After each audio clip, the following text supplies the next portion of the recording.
एक संत और शिष्य थे। वो दोनों हमेशा धर्म के प्रचार करने के लिए गांव-गांव घूमा करते थे।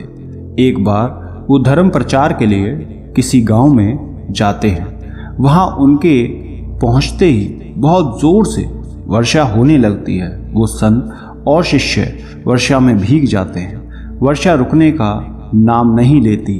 तब वो दोनों ये तय करते हैं कि कुछ समय के लिए वो उसी गांव में रुक जाएंगे। वो वर्षा रुकने के बाद उसी गांव में एक कुटिया बनाकर रहने लगते हैं और रोज उस गांव में धर्म का प्रचार करने लगते हैं। उन संत का उपदेश उस गांव के लोगों को सुनना काफी अच्छा लगता था। वो रोज उनका उपदेश सुनने लगे। उस गांव के लोग उनका बहुत सम्मान करते थे और उन्हें भोजन इत्यादि देने के साथ साथ दान दक्षिणा भी दे दिया करते थे। वो लोग काफी दिन उस गांव में रह लिए थे। एक दिन वो संत अचानक अपने शिष्य से कहते हैं कि वत्स, हम यहाँ काफी दिन रह चुके हैं, अब हमें यहाँ से चलना चाहिए। ये सुन वो शिष्य कहता है कि परंतु क्यों गुरुदेव, यहाँ कितना अच्छा है, यहाँ के लोग हमें कितना मान सम्मान देते हैं और यहाँ तो बहुत चढ़ावा आता है। क्यों ना कुछ दिन और यहाँ पे रुका जाए और बाद में चले जाएंगे, तब तक और चढ़ावा इकट्ठा हो जाएगा। शिष्य की बात सुन वो संत उससे कहते हैं कि नहीं वत्स, हम पहले ही यहाँ बहुत दिन रुक चुके हैं, अब हमें जाना चाहिए और हमें धन और वस्तुएं के संग्रह से क्या लेना देना। ये सब हमारे लिए कोई मायने नहीं रखते। न हमारे भीतर इसके लिए कोई मोह होना चाहिए। हमें तो केवल त्याग के मार्ग पर चलना है, सत्य के मार्ग पर चलना है। धन से हमें कोई मतलब नहीं है। इतना कहकर वो संत गुरु शिष्य से कहते हैं कि हम यहाँ से कुछ नहीं ले जाएंगे, जो कुछ भी है इसी जगह छोड़ दो और खाली हाथ चल। गुरु का आदेश सुनकर उस शिष्य ने जो कुछ भी अपने पास एकत्र किया था सब वहीं उसी कुटिया में छोड़ दिया। उसका मन तो था कि वो सब ले जाए, लेकिन गुरु की आज्ञा का अनादर नहीं कर सकता था।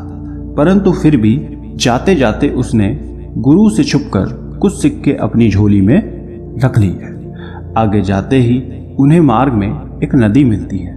दरअसल वो दोनों जिस गांव की ओर जाना चाहते थे उन्हें एक नदी पार करके जाना पड़ता था।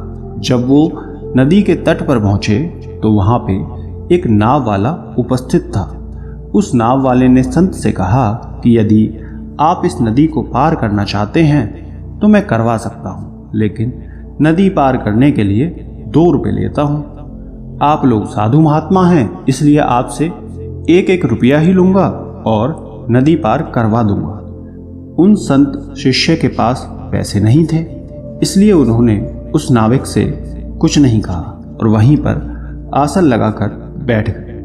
परंतु शिष्य ने पैसे छिपाकर रखे हुए थे, परंतु वो बिना गुरु की आज्ञा के निकाल नहीं सकता था और ना ही उन्हें जल्दी कुछ बोल रहा था।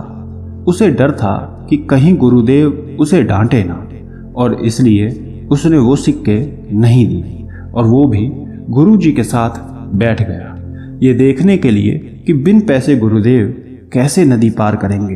परंतु वो संत गुरुदेव ये सोचकर आसन लगाकर बैठे थे कि शायद वो नाव वाला स्वयं से ही उन्हें बिन पैसे के नदी पार करवाने के लिए मान जाएगा, या फिर उनका कोई भक्त आकर उन्हें दान दक्षिणा दे दे ताकि नाव के लिए उस नाव वाले को भुगतान दे सके।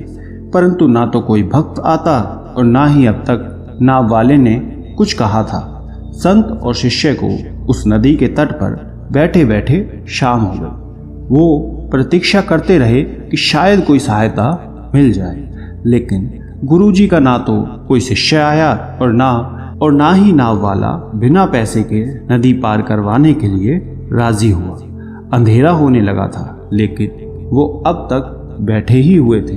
तभी नाव वाला उन्हें डराते हुए कहता है कि महात्मा, यहाँ अब अंधेरा होने वाला है, यूं इस तरह रात में रुकना खतरे से खाली नहीं है।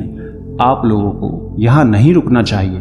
आप दोनों के लिए यही उचित और सुरक्षित होगा कि आप यहाँ से नदी पार करके अपने सही स्थान पर पहुँच जाए या जहाँ से आए थे वहीं चले जाए, वरना कुछ भी हो सकता है।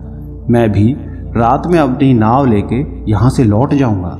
आपके लिए बेहतर है कि आप भी चले जाएं। उस नाविक के मुंह से जैसे ही शिष्य ने खतरे का नाम सुना, वो डर जाता है और घबराकर तुरंत अपनी झोली से सिक्के लेकर नाव वाले को दे देता है और कहता है कि आप जल्दी से हमें नदी पार करवा दीजिए। सिक्के लेकर वो उन्हें अपनी नाव में बिठा लेता है और नदी पार करवा देता है।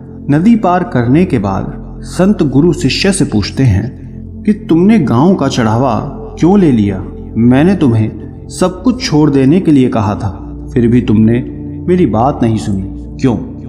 तब वो शिष्य कहता है कि गुरुजी, यदि वो सिक्के मेरी झोली में ना होते तो हम दोनों कष्ट में पड़ जाते।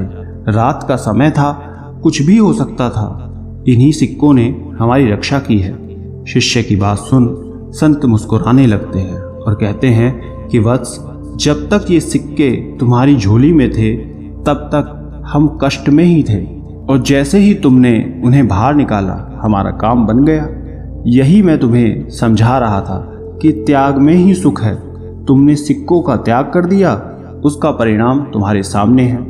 ये कहकर संत ने बाकी के सिक्के किसी गरीब को दान कर दिए और वो दोनों आगे चल दिए। दोस्तों, आपने इस कहानी से क्या सीखा, कमेंट करके ज़रूर बताना। धन्यवाद।